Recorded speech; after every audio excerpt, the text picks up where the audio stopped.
Computer? Okay. All right, everybody. Welcome to the program.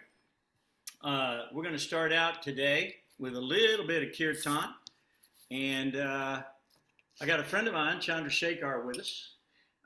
He had to drive 2,700 miles to be here for this class, so please show him a little respect for his time. And so he's helping us down here with some of our projects for promoting this kind of preaching that you're hearing on these various classes. So tonight we're going to start out with a Om Namo Bhagavate Vasudevaya and a little Hare Krishna, and then we'll start immediately into the class. Okay? Don't forget to mute. Om Namo Bhagavate Vasudevaya. Om Namo Bhagavate Vasudevaya. Om Namo Bhagavate Vasudevaya. Om Namo Bhagavate Vasudevaya. Om Namo Bhagavate Vasudevaya.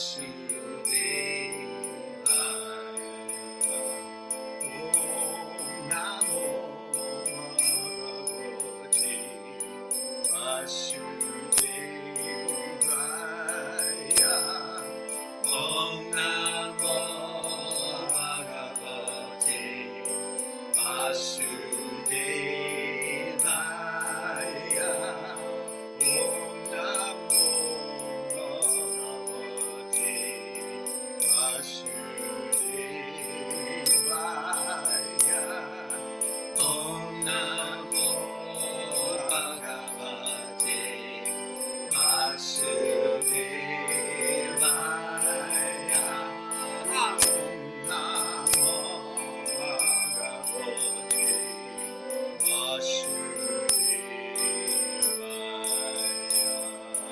Om Namo Bhagavate Vasudevaya.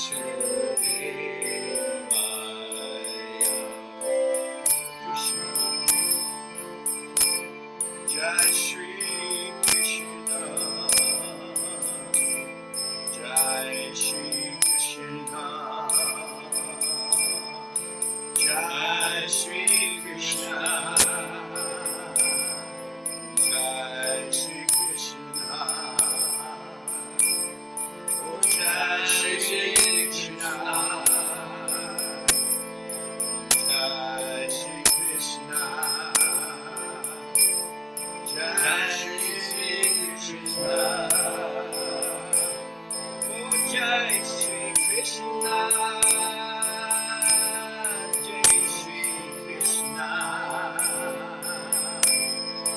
Jai Shri Krishna. Jai Shri Krishna. Jai Shri Krishna. One more time. Oh, Jai Shri Krishna.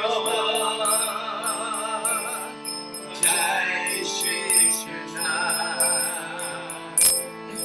Jai Shri Krishna. Jai Shri Krishna. One more time. Jai Shri Krishna. Jai Shri Krishna. Oh, Jai Shri Krishna. Jai Shri Krishna. Hare Krishna. Hare Krishna. Krishna Krishna. Hare Hare. Hare Rama. Rama Rama. Hare Krishna. Hare Krishna. Krishna Krishna. Hare Hare. Hare Rama. Hare Rama. Rama Rama. Hare Hare. Oh, Hare Krishna. Hare Krishna.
right, well, that's fun.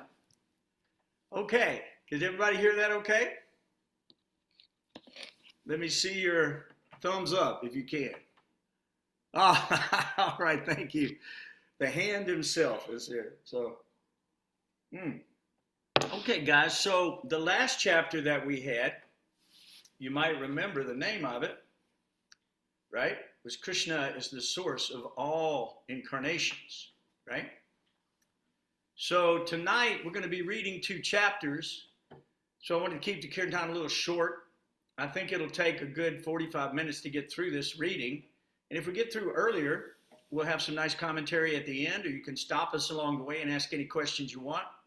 Also, feel free to just raise your hand or put in the chat. Rangavadi's handling the chat. And she'll notify us if you've got a comment or a question or if you'd like to start reading, okay? So first of all, if it's okay with you, I'd like to cover just 2 or 3 verses from the last chapter, which were very, very important verses in the Srimad Bhagavatam. The first one that I wanted to read was text 40. And it says, this Srimad Bhagavatam is the literary incarnation of God. And it is compiled by Srila Vyasadeva, the incarnation of God. It is meant for the ultimate good of all people. And it is all successful, all blissful, and all perfect. So we challenge you to stay with us through this, all these various chapters and these readings, and you will see this is the absolute truth that has just been mentioned. So Srila Vyasadeva delivered it to his son, who is the most respected amongst the self-realized, after extracting the cream of all Vedic literatures and histories of the universe. Wow. That kind of goes along with our little promotion, doesn't it, Rangavad? Great personalities and histories of the universe. So Sukadeva Goswami, the son of Vyasadeva, in his turn delivered the Bhagavatam to the great Emperor Pariksit, who sat surrounded by sages on the bank of the Ganges awaiting death without taking food or drink, right? So this Bhagavatam Purana is as brilliant as the sun, and it has arisen just after the departure of Lord Krishna to his own abode, accompanied by religion, knowledge, etc. Persons who have lost their vision due to the dense darkness of ignorance in the age of Kali shall get light from this Purana.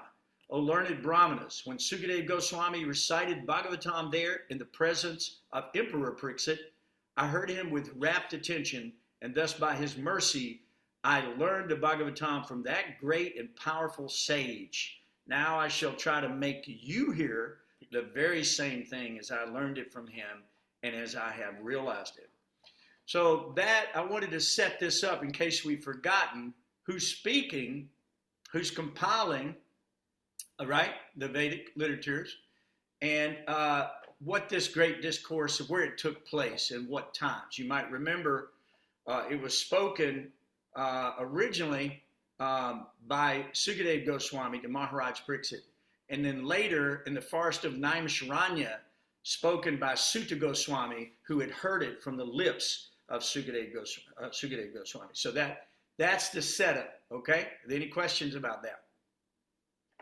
All right, so we're going to start with the appearance of Sri Narada in chapter 4, and I will begin reading, and then we'll just start passing this off, because this is some sweet nectar, and this is not a lot of commentary on this. This is basically just straight through to chronicle these 2 wonderful chapters, which teach us how these Vedas came about, okay, and how they were chronicled and written down. So chapter 4, the appearance of Sri Narada, text 1, Vyasadeva said, on hearing Sutta Goswami speak thus, Sanaka Muni, who was the elderly, learned leader of all the rishis engaged in that prolonged sacrificial ceremony, congratulated Sutta Goswami by addressing him as follows. Sanaka said, O Sutta Goswami, you are the most fortunate and respected of all those who can speak and recite.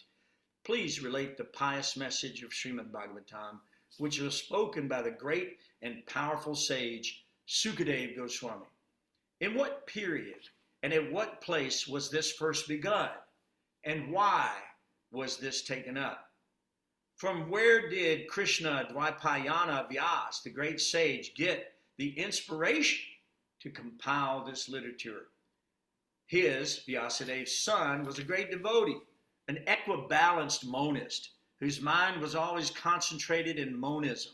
He was transcendental to the mundane activities, but being unexposed, he appeared like an ignorant person.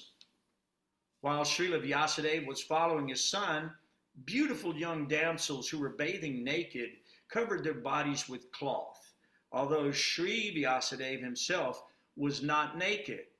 But they had not done so when his son had passed. The sage inquired about this, and the young ladies replied that his son was purified, and when looking at them made no distinction between male and female, but the sage made such distinctions. How was he, Srila Sukadeva, the son of Vyas, recognized by the citizens when he entered the city of Hastinapur, now Delhi, after wandering in the provinces of Kuru and Jungala, appearing like a madman, dumb, and retarded? How did it so happen that King Pariksit met this great sage, making it possible for this great transcendental essence of the Vedas, Bhagavatam, to be sung by him? He, Sukadeva Goswami, was accustomed to stay at the door of a householder only long enough for a cow to be milked, and he did this just to sanctify the residence. It is said that Maharaj Pariksit is a great first-class devotee of the Lord, and that his birth and activities are all wonderful. Please tell us about him. He was a great emperor and possessed all opulences of his acquired kingdom. He was so exalted that he was increasing the prestige of the Pandu dynasty. Why did he give up everything to sit down on the bank of the Ganges and fast until death? He was such a great emperor that all his enemies would come and bow down at his feet and surrender all their wealth for their own benefit. He was full of youth and strength, and he possessed kingly opulences that were difficult to give up. Why did he want to give everything up, including his life? Those who are devoted to the cause of the personality of Godhead live only for the welfare, development, and happiness of others. They do not live for any selfish interest. So even though the Emperor Pariksit was free from all attachment to worldly possessions, how could he give up his mortal body, which was the shelter for others? We know that you are expert in the meaning of all subjects, except for some portions of the Vedas, and thus you can clearly explain the answers to all the questions we have just put to you. So that's the setup. Those are the questions. Somebody pick it up from here. This is where Sutta Goswami spoke. So who wants the next little piece?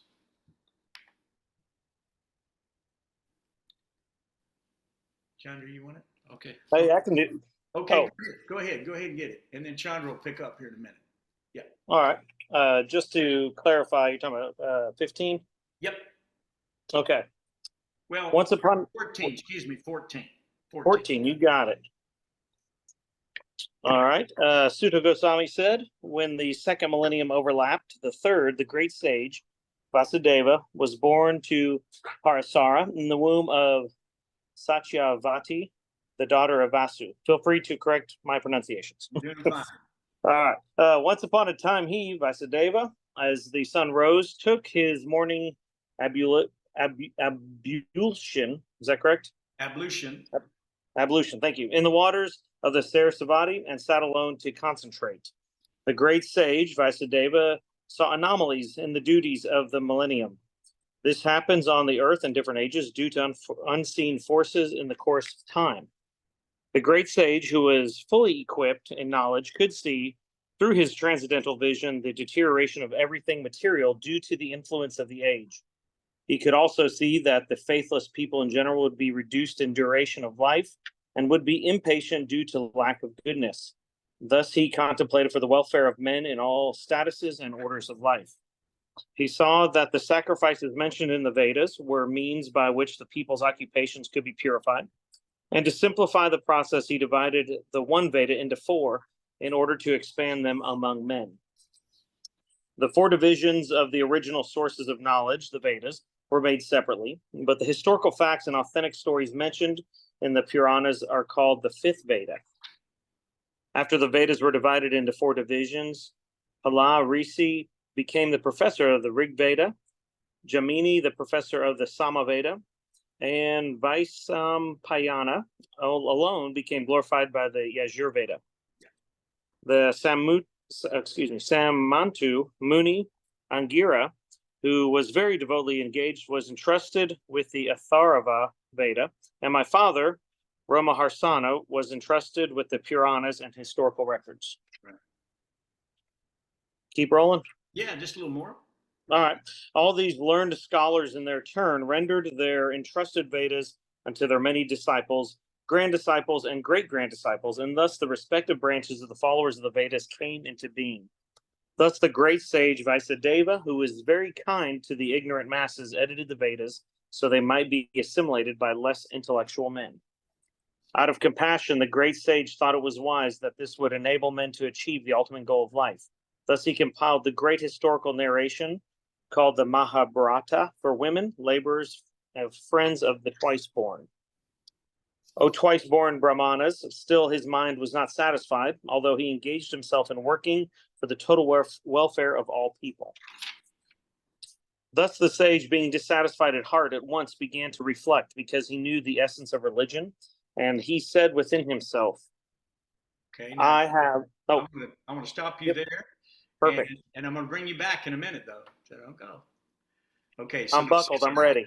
Yeah, that's good. That's good. So this is the sage Vyasadeva, who is thinking within himself. So I'm going to ask Chandra Shekhar to pick it up on text 27. 28. Or is it 28? Yeah, text 28. Sorry. I have, under strict disciplinary vows, unpretentiously worshipped the Vedas, the spiritual master, and the altar of sacrifice. I have also abided by the rulings and have shown the import of disciplic succession through the explanation of the Mahabharata, by which even women, Shudras, and others, friends of the twice-born, can see the path of religion. I am feeling incomplete, though I myself am fully equipped with everything required by the Vedas. This may be because I did not specifically point out the devotional service of the Lord, which is dear both to perfect beings and to the infallible Lord. As mentioned before, Narada reached the cottage of Krishna Dvaipayana Vyas on the banks of the Saraswati, just as Vyasadeva was regretting his defects. At the auspicious arrival of Sri Narada, Sri Vyasadeva got up respectfully and worshipped him, giving him veneration equal to that given to Brahmaji, the creator. Keep going. Chapter 5, Narada's instructions on Srimad Bhagavatam for Vyasadeva.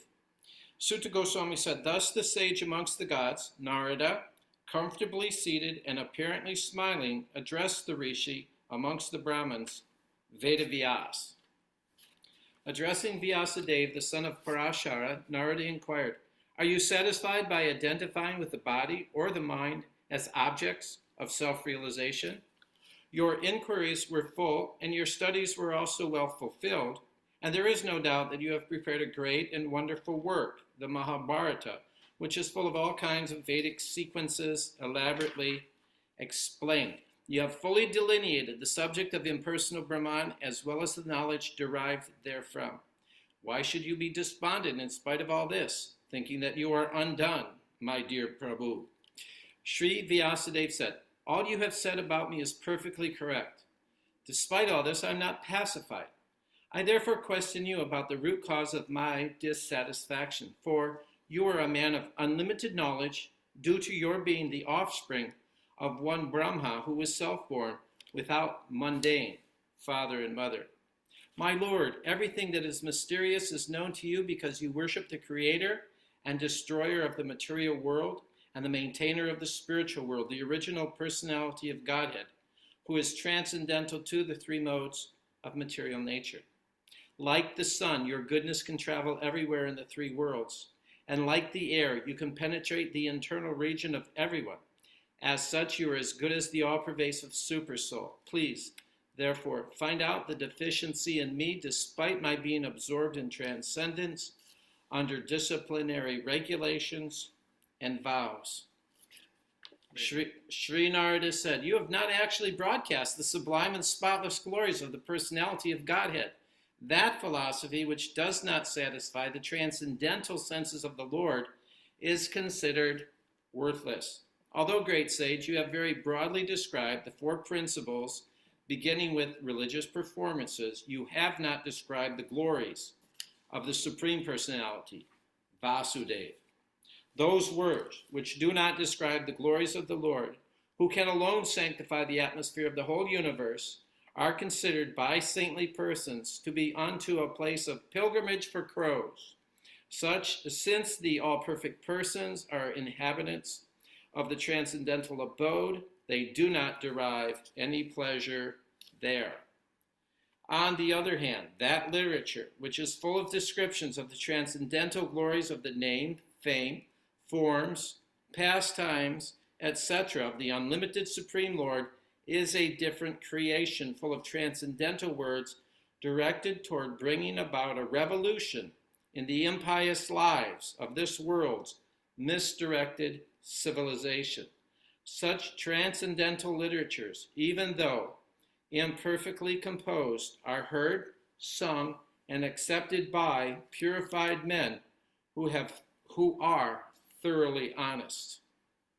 Knowledge of self-realization, even though free from all material affinity, does not look well if devoid of a conception of the infallible God. What then is the use of fruitive activities, which are naturally painful from the very beginning and transient by nature, if they are not utilized for the devotional service of the Lord? O Vyasadeva, your vision is completely perfect. Your good fame is spotless. You are firm in vow and situated in truthfulness, and thus you can think of the pastimes of the Lord in trance for the liberation of the people in general from all material bondage. Whatever you desire to describe that is separate in vision from the Lord simply reacts with different forms, names, and results to agitate the mind as the wind agitates a boat which has no resting place. The people in general are naturally inclined to enjoy, and you have encouraged them in that way in the name of religion. This is verily condemned and is quite unreasonable. Because they are guided by your instructions, they will accept such activities in the name of religion and will hardly care for prohibitions. The Supreme Lord is unlimited, only a very expert personality, retired from the activities of material happiness, deserves to understand this knowledge of spiritual values. Therefore, those who are not so well situated due to material attachment should be shown the ways of transcendental realization by your goodness through descriptions of the transcendental activities Very, very good. of the Supreme Lord. Okay, excellent. Is there anybody else who'd like to pick it up on text 17? Stella, do you have it there? Do you have the book, or have you got it? I'm working on it. I'm Okay. working on it. Hold up. Yeah, okay. Canto 1, Chapter 5, and we're just about to start 17. We'll wait for you, Stella. No problem. Don't do that. It's going to take me a second. I just downloaded it. So Oh, okay. Well, if that's the case, how about you, Yeah. Ramavati or Bhavananda, read a little bit? Okay. One who has forsaken his material occupations to engage in the devotional service of the Lord may sometimes fall down while in an immature stage. Yet there is no danger of his being unsuccessful. On the other hand, a non-devotee, though fully engaged in occupational duties, does not gain anything. Persons who are actually intelligent and philosophically inclined should endeavor only for that purposeful end which is not obtainable even by wandering from the topmost planet, Brahmaloka, down to the lowest planet, Pataloka. As far as happiness, derived from sense enjoyment is concerned, it can be obtained automatically in course of time, just as in course of time we obtain miseries, even though we do not desire them. My dear Vyas, even though a devotee of Lord Krishna sometimes falls down somehow or other, he certainly does not undergo material existence like others, fruitive workers, etc. Because a person who has once relished the state of the lotus feet of the Lord can do nothing but remember that ecstasy again and again. The Supreme Lord, Personality of Godhead, is himself this cosmos, and still he is aloof from it. From him only has this cosmic manifestation emanated. In him it rests, and unto him it enters after annihilation. Your good self knows all about this. I have given only a synopsis. Your goodness has perfect vision. You yourself can know the supersoul personality of Godhead because you are present as the plenary portion of the Lord. Although you are birthless, you have appeared on this earth for the well-being of all people. Please therefore describe the transcendental pastimes of the Supreme Personality of Godhead, Sri Krishna, more vividly. Learned circles have positively concluded that the infallible purpose of the advancement of knowledge, namely austerities, study of the Vedas, sacrifice, chanting of hymns, and charity, culminates in the transcendental descriptions of the Lord, who is defined in choice poetry. Okay. All right. Stella, you up yet? Thank you, Raghavati. That was wonderful. Yeah, I can take over. Yeah. Okay. This is a good place to pick it up. Text 23. O Muni, in the last millennium, I was born as the son of a certain maidservant engaged in the service of Brahmanas, who were following the principles of Vedanta. When they were living together during the 4 months of the rainy season, I was engaged in their personal service. Although they were impartial by nature, those followers of the Vedanta blessed me with their causeless mercy. As far as I was concerned, I was self-controlled and had no attachment for sports, even though I was a boy. In addition, I was not naughty and I did not speak more than required. Once only by their permission, I took the remnants of their food, and by so doing, all my sins were at once eradicated. Thus, being engaged, I became purified in heart, and at that time, the very nature of transcendentalists became attractive to me. O Vasudeva, in that association and by the mercy of those great Vedantists, I could hear them describe the attractive activities of Lord Krishna. And thus, listening attentively, my taste for hearing of the personality of Godhead increased at every step. O great sage, as soon as I got a taste of the personality of Godhead, my attention to hear of the Lord was unflinching. And as my taste developed, I could realize that it was only in my ignorance that I had accepted gross and subtle coverings, for both the Lord and I are transcendental. Thus, during 2 seasons, the rainy season and autumn, I had the opportunity to hear these great-souled sages constantly chant the unadulterated glories of the Lord Hari. As the flow of my devotional service began, the coverings of the modes of passion and ignorance vanished. I was very much attached to those sages. I was gentle in behavior, and all my sins were eradicated in their service. In my heart, I had strong faith in them. I had subjugated the senses, and I was strictly following them with body and mind. As they were leaving, those Bhakti Vedantas, who are very kind to poor-hearted souls, instructed me in the most confidential subject, which is instructed by the personality of Godhead himself. By that confidential knowledge, I could understand clearly the influence of the energy of Lord Sri Krishna, the creator, maintainer, and annihilator of everything.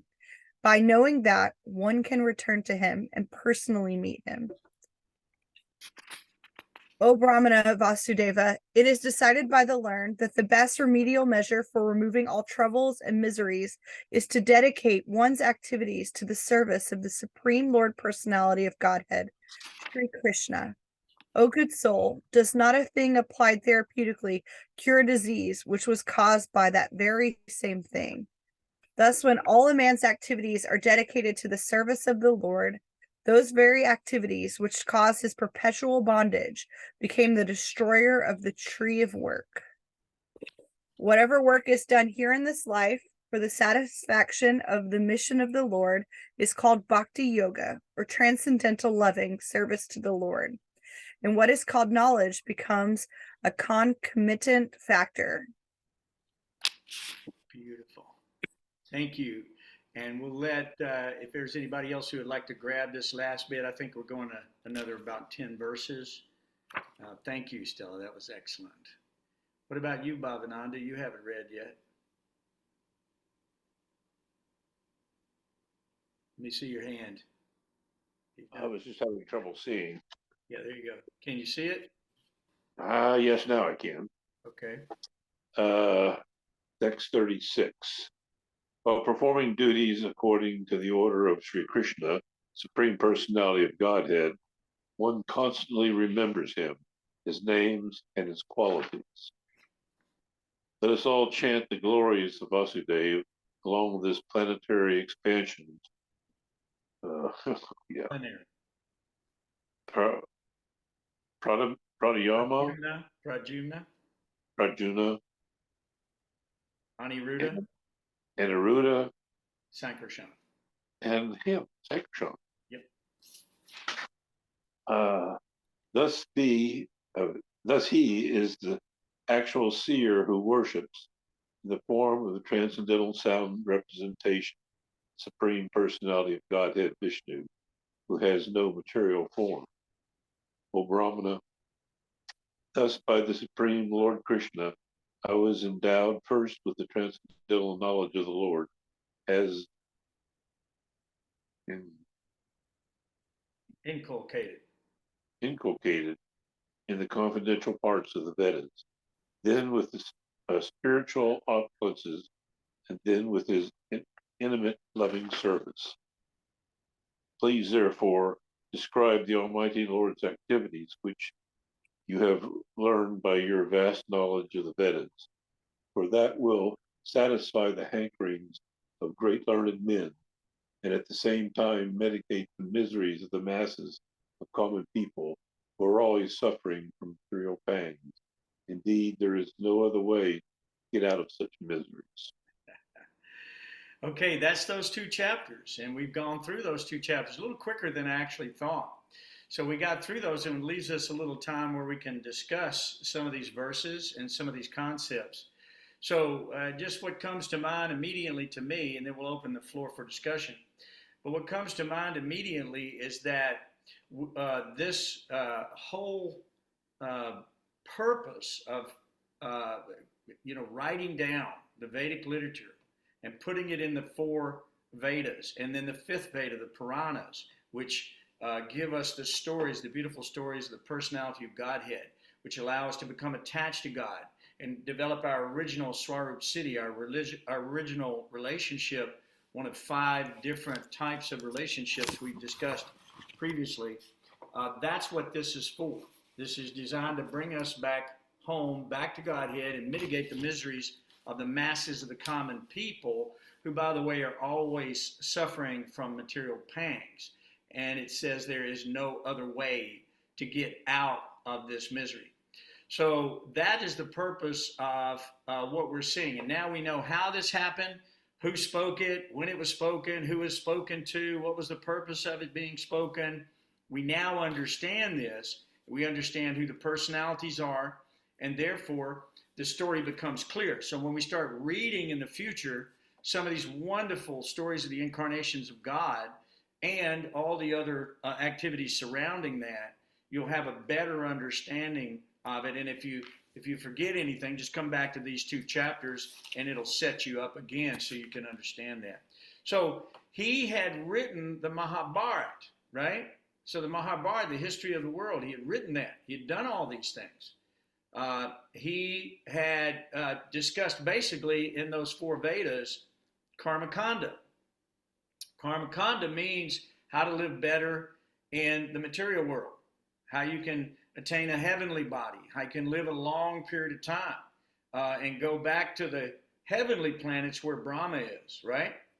But he then recommends that there's still birth and death in those places. So what would be the use of that? So he questions him about putting down those things which involve the body and the mind. But he had left out the transcendental activities, name, form, pastimes of the Supreme Personality of Godhead, which is the purpose of all the Vedic literature, which is the purpose of everything we're doing here, is to develop our attachment and to go back home to be with the Supreme Personality of Godhead.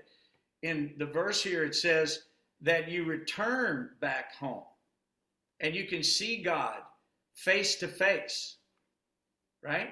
So Krishna says in Bhagavad Gita, we studied this, that one, by unflinching devotional service, right, he can be seen standing before you as he is. And that's our goal in life, is to be with that personality again, okay? So these sages are trying to find out what was the root cause of his dissatisfaction, although Vyasadeva was a man of unlimited knowledge, right? So they wanted to know what was the problem. So basically, he began to explain that since you are like the sun, your goodness can travel. He's talking about Narada, actually. He said you can travel anywhere in the three worlds, and like the air, you can penetrate the internal region of everyone. And as such, you are as good as the all-pervasive supersoul. Now, we know that Narada is an incarnation of God. So Narada said to him, he said, you have not actually broadcast the sublime and spotless glories of the personality of Godhead. That philosophy, which does not satisfy the transcendental senses of the Lord, is considered worthless. And why would that be? Because no matter what you gain, even if you go back to Brahmaloka, you're bound to lose it all. And you're still in the wheel of samsara. So that's a very dangerous place for us to be. So he goes on. Can I ask a little question? Yeah, go ahead. Because we're saying here that Vasudev hadn't broadcast the glories of the Lord, of Krishna, but since he wrote down Mahabharata, that contains Bhagavad Gita. So doesn't that have all the glory of Krishna within it? Because these are his words. It does. It's one chapter in the Mahabharata. So he wanted him to completely elaborate on Krishna's activities and the other avatars in the world, remember? So when we did that last chapter, we talked about 22 primary avatars, right? So he wanted him to elaborate on those stories and on those personalities, right? For the benefit of the world. So yes, there had been, obviously, in the Mahabharata and in the Vedas, there had been mention of many of these things, but primarily the Vedas are set up for what? Kama, moksha, artha, like that, right? Economic development, right? Sense gratification, religiosity, and ultimately liberation. So it's set up for that. But this Purana, the fifth Veda, is set up for liberation, right? This is set up for liberation. So that's why he says that those words which do not describe the glories of the Lord, who can alone sanctify the atmosphere of the whole universe, are considered by saintly persons to be into a place of pilgrimage for crows. Since all perfect persons are inhabitants of the transcendental abode, they do not derive any pleasure there. See what I mean? So he wanted him to elaborate. He wanted him to, explain more about it for the benefit of everyone. So that was the idea. So, and he goes on to say, whatever you desire to describe that is separate in vision from the Lord simply reacts with different forms, names, and results to agitate the mind as the wind agitates a boat which has no resting place. So the point is, within the material world, doesn't matter if you go to the highest planet, to the lowest planet, your mind is simply agitated for more objects of sense gratification, which can never satisfy the soul, right? So here he's trying to explain to him that some of that obviously is separate in vision from the Lord, because the Lord is attracted by pure devotional service. We know that. You know, Krishna says in the Bhagavad Gita, he describes that, especially in the 18th chapter, that is what he likes. What he wants is the devotional service. Manmana bhava madbhakto majjajinam namaskaru. And he goes on to describe that. So instead of having the mind agitated, we rest the mind on Krishna. We fix the mind on Krishna, and then all of our senses are completely satisfied. We're not giving up anything. We're adding the one before all those zeros we talked about. Okay? So, and here's he goes on to say that because the people in general are inclined to try to enjoy their senses, he says to Vyas that you have encouraged them in the name of religion. Okay, how do I get a better wife? How do I get a better house? How do I get a better job? How do I get more prestige? How do I elevate myself? How do I liberate other conditioned souls or bring them out of hellish conditions like that and bring them into the heavenly planets? None of that will satisfy the soul. None of it. So he says, because you have guided them under your instructions, they're going to accept these activities in the name of religion and will hardly care for any prohibitions. See what I mean? So that's why Narada came to see him, is to get him to actually put together the fifth Veda, the Srimad Bhagavatam. And so our study is going to be the Srimad Bhagavatam. Commentary on Vedas. Right, exactly. Fifth Veda. There you go. So any other questions, comments? Anybody want to add to that? Please do. Hey, I was just going to say that when I had originally read this canto, I had underlined, I guess it's text 12, Right. where those who are devoted to the cause of the personality of Godhead live only for the welfare, development, and happiness of others. They do not live for any selfish interest. I think that's pretty important, to note. I would say that's extremely important to note. And that will please Krishna. You remember we studied that Krishna says one who explains this secret or the science to the devotees, right, is the most dear to him, and no one will ever be more dear. So that is true. Once a person gets a little taste for this ecstasy that comes with this devotional service that we're talking about, they relish these pastimes, these stories, the names of God at every moment. And they're constantly wishing to share it with other people and taste that nectar along with the other people. So, and because the people are naturally inclined to enjoy, we teach them how to enjoy Krishna consciousness. We teach them how to enjoy prasadam. We teach them how these things can be dovetailed in pure devotion, become karma free, and actually liberating. So that's the idea. So please, does someone else add commentary?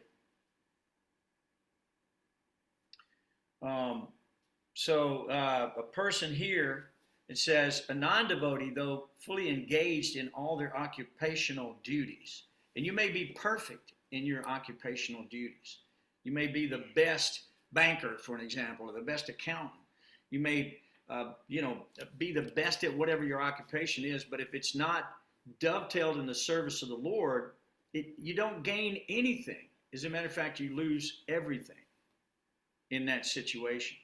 So that's why we want to become completely, fully engaged in the Lord's service, right? And by the way, sense gratification can be obtained in all species. We don't have to make it a special effort. Sense gratification is going to come according to your karma. Things are going to happen to you that are fortunate, unfortunate, based on your karma.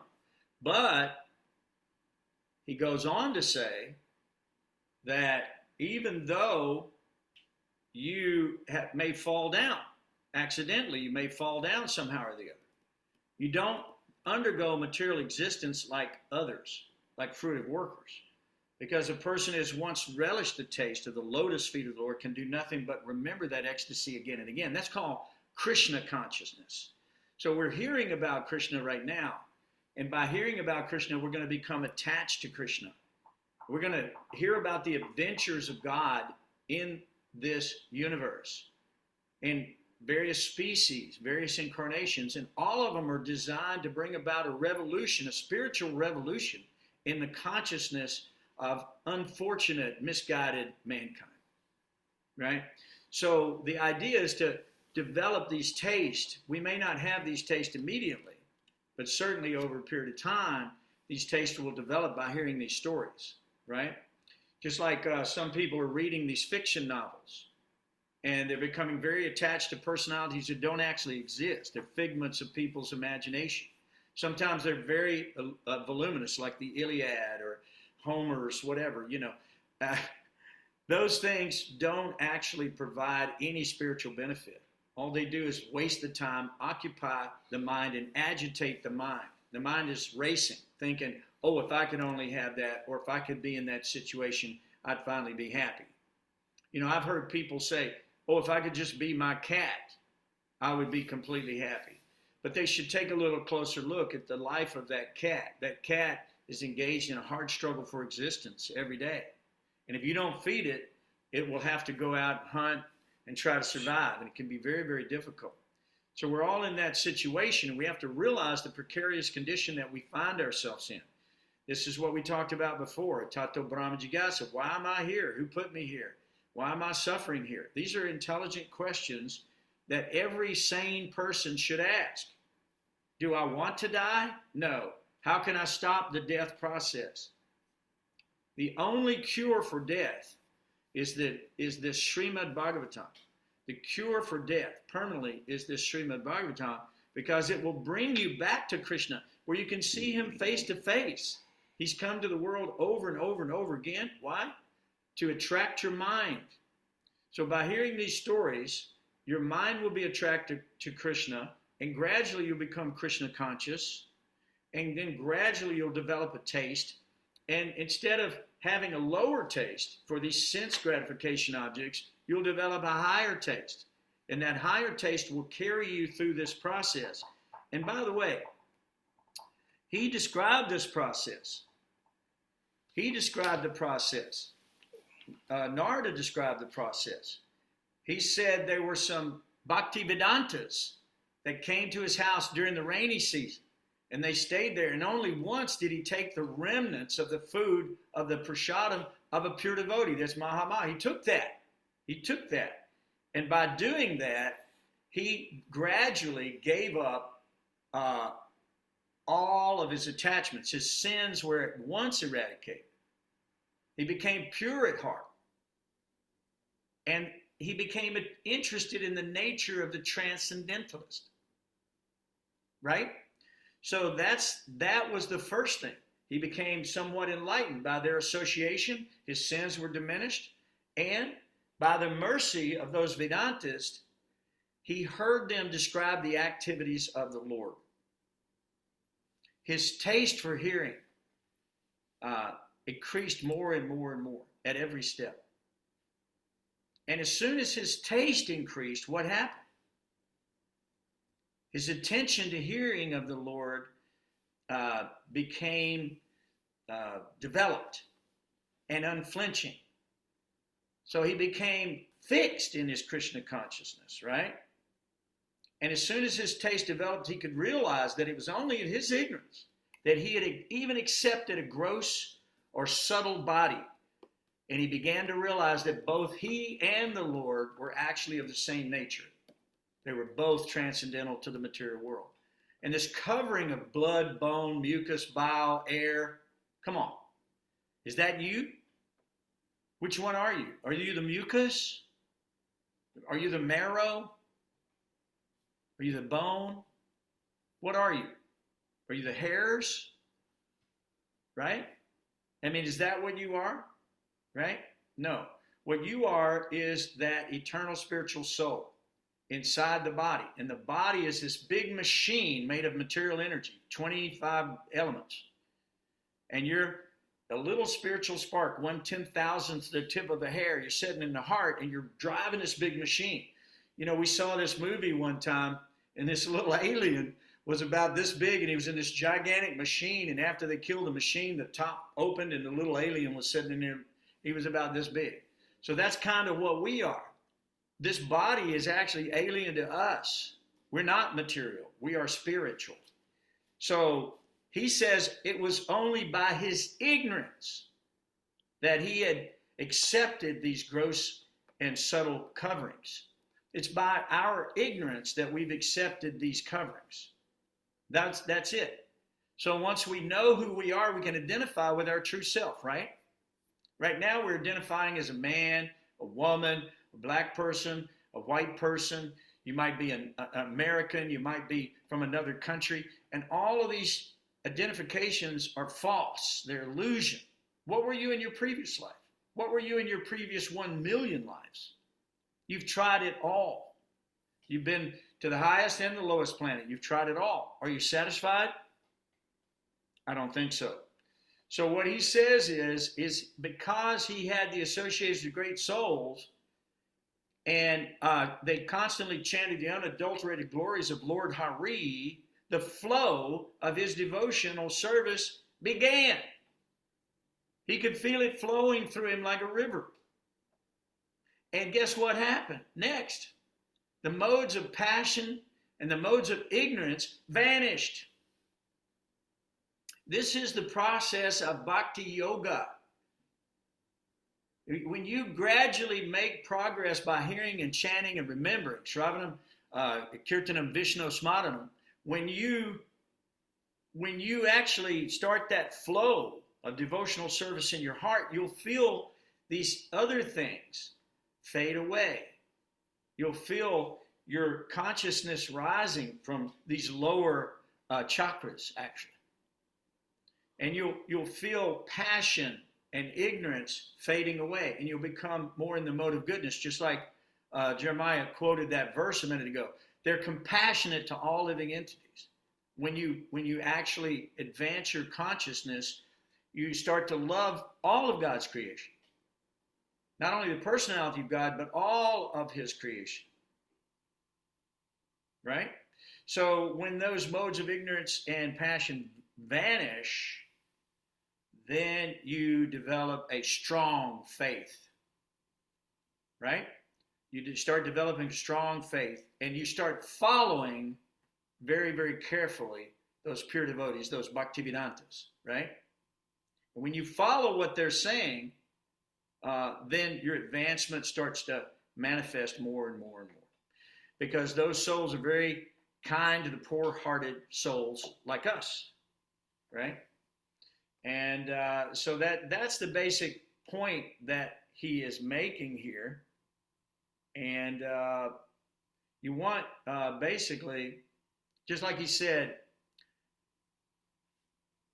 a thing that originally caused your disease, when applied therapeutically, can cure the same disease which it caused. Right? Just like if you have jaundice, right? The cure is sugar. Although when you taste sugar, you want to reject it. But the sugar is the cure for jaundice. So in many cases, we get these diseases, but we have to take the cure. So if your activities are binding you to the material world in karmic retribution, when you start dedicating your activities to Krishna, then the same activities become liberating. It's the same thing you were doing. All you've done now is you're doing it with Krishna consciousness. You're doing it for Krishna, right? So those activities which cause perpetual bondage become the destroyer, and they say, of the tree of work. Just like in the Vedas it says, with sword in hand, one must cut these hard knots in the heart and give up the attachment in the material world, which is much like the banyan tree. We're caught in this labyrinth, right? So whatever work is done has to be done for the satisfaction of the Lord. And that is called bhakti yoga, right? What is that? Yagyartha karma non yatra loka yam karma bandhana. Tadartam karma kontaya mukta sangha samachara.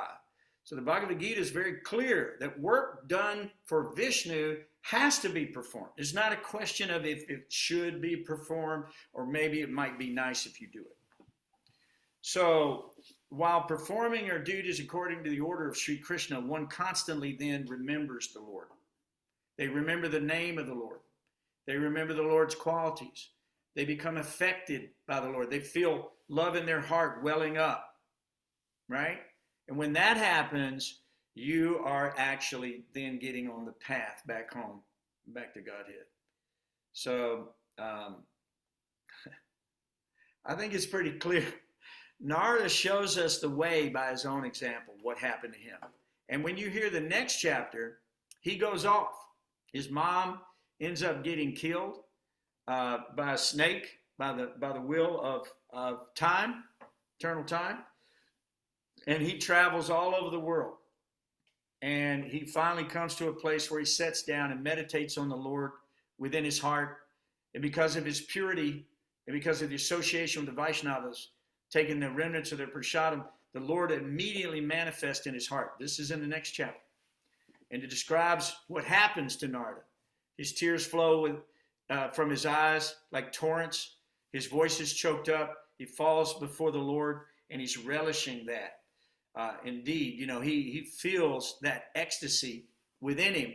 And then the Lord disappears, and he's so disappointed that the Lord had disappeared from him after speaking a few words. And Narada was in this lonely place, begging the Lord to come back. And the Lord explained that those who are not completely pure can hardly see me. So he tells Narada, even though you won't see me in this life again, you will attain a body where you can have my association. So in his next birth, he actually got a body fit to serve the Lord. He travels throughout all the universes, creating all types of catalytic environments for the Lord to appear on the earth and describe the eternal pastimes in the spiritual world and attract our minds to that real world, which is what we long for, that eternal world where there's no death, old age, or disease. So, guys, that's all I got. Anything anybody else wants to add, please do. Chandra, do you have anything you'd like to add? No, you're fine. Anybody else got anything they want to add? Please do. Or any questions you may have. Yes, I was just thinking there how we're starting this Srimad Bhagavatam, and obviously Vasudev didn't feel that he wasn't happy with what he'd done so far. And then Narada said, because you've got to describe the Leelas of the Lord, of Krishna, describe his Leelas and go into more details about Krishna, and then you'll feel fulfilled. And I was thinking the other day, was it Friday?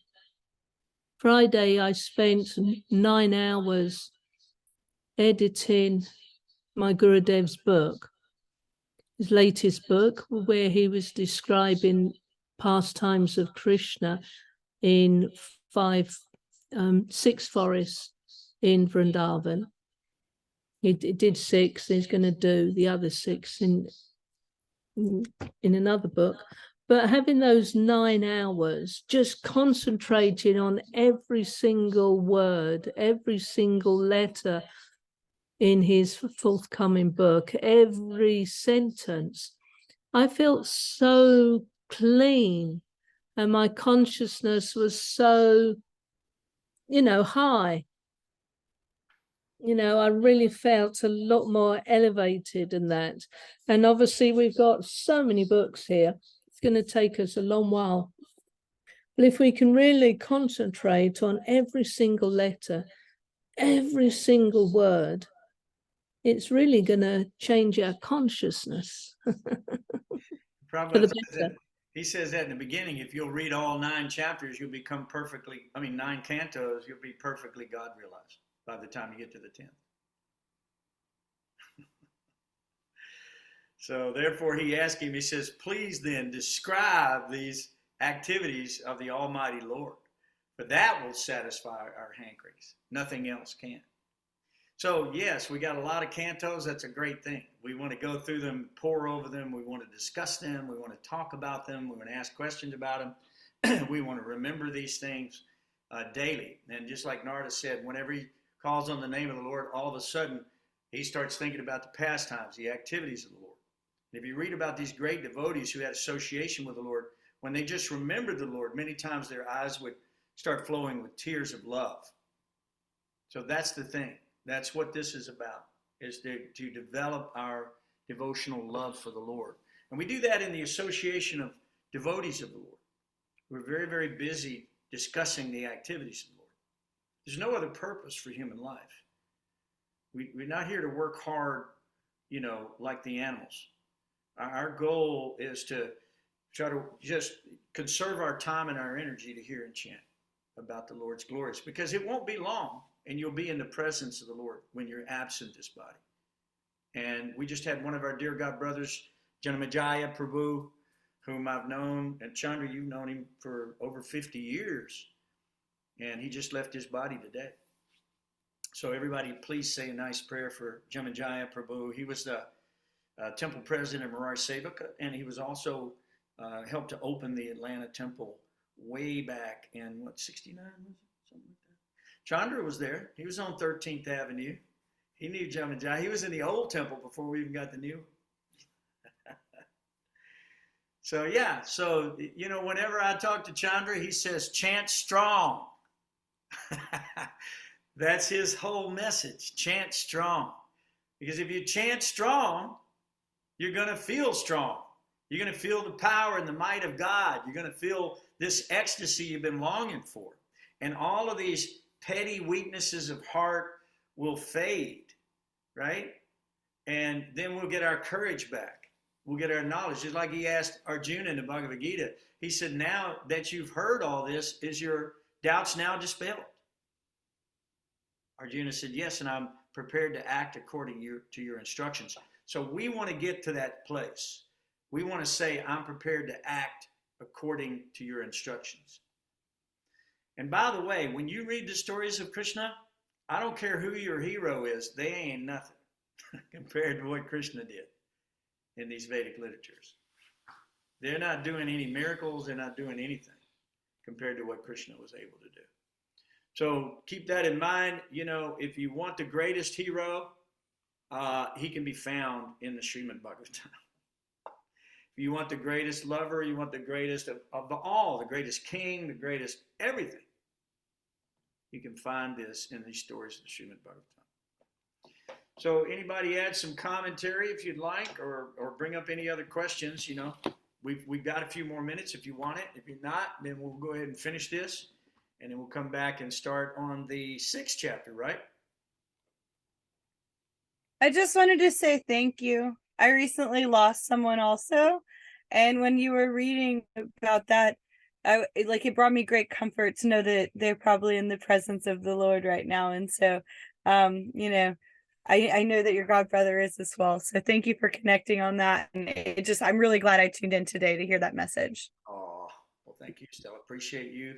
And all of it culminates at the time of death. And there's going to be a story coming up where Bhishma is on the bed of arrows and he's about to leave his body. And Krishna comes there, and all the demigods come there. All these great kings come there from this battle that just took place on the battlefield of Kurukshetra from the Bhagavad Gita we were discussing previously. And he sets the perfect example that at the time of death, he wanted to fix his mind, his sight on the Lord. He wanted to see him in front of him. And we just had Haridas Thakur's passing the other day. What his only desire is for Lord Chaitanya to simply stand in front of him at the time of his death so he could meditate on God. And I know Janamajaya was surrounded by devotees chanting and singing and all kind of images there to remind him of the Supreme Lord at the time of death, because that's what this culminates in. When we're born, we start to die. Our breaths are being diminished. When we use our last breath, then you leave this body, right? So then you're a soul in the presence of the Lord. You're naked, literally, as a soul before the Lord. None of these things that you think are important here, not your bank account, not your money, not your so-called family, none of that is going to be important in that day. So it's a solo flight. So we have to try to do like Narada did. We want to get the association of the Vaishnavas. We're going to taste the remnants of their prasad, whether it be this reading of the scripture or nice prasad, whatever it might be. We want to become inspired by hearing these stories and these activities of the Lord. We want to become attached to Krishna. You know, the whole Bhagavad Gita talks about detachment, detachment, detachment, detachment. Well, do you know there's a heads and tails on a coin, right? So the opposite side of detachment is attachment for the spiritual life, but detachment from the material life. That's it. So we don't really give up our attachment. We become detached to those things which are not us. Those things which are Maya, which means the illusion, which is not us. So then we become attached to the things that are real. And those things that are real, that's what the Bhagavad Gita, to separate illusion, okay, from reality for the benefit of all mankind.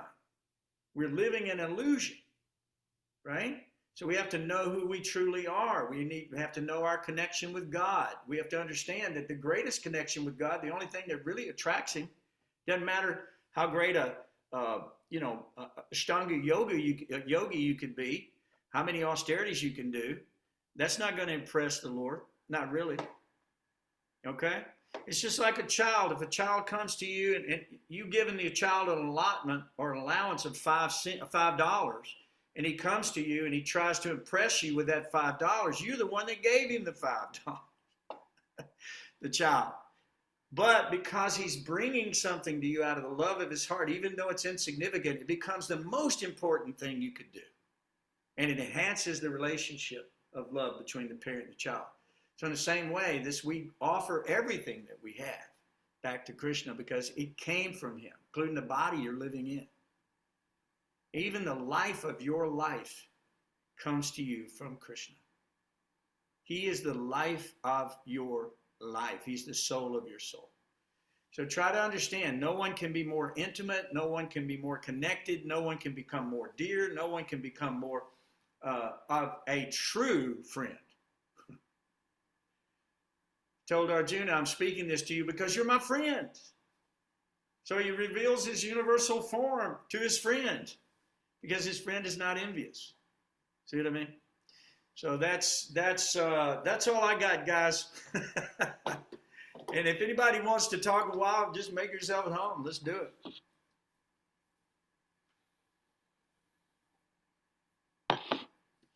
Any other comments or questions or elucidations? Chandra, you got anything? No, I'm good. You've said it all. Well, I don't think we could say it all. That's for sure, because we're going to be going through 12 cantos, and there's going to be a lot to be said. There's going to be a lot to be said. So, guys, thank you for tuning in with us today. And we're already 14 minutes over our time. So I guess with your permission, I'll go ahead and end this call. All right? And if anybody missed any part of this, you can look at it on the YouTube, right? Rangavati? Okay. So you can Yes. do that. Yep. Bhakti Yoga, Tennessee, or Gayatri Dasa with an A. Dasa. All right. Haribo. Thank Hey, you. Haribo. Thank you so much. We appreciate you all. And we'll be seeing you next week. Hare Krishna. Hare Krishna. Haribo.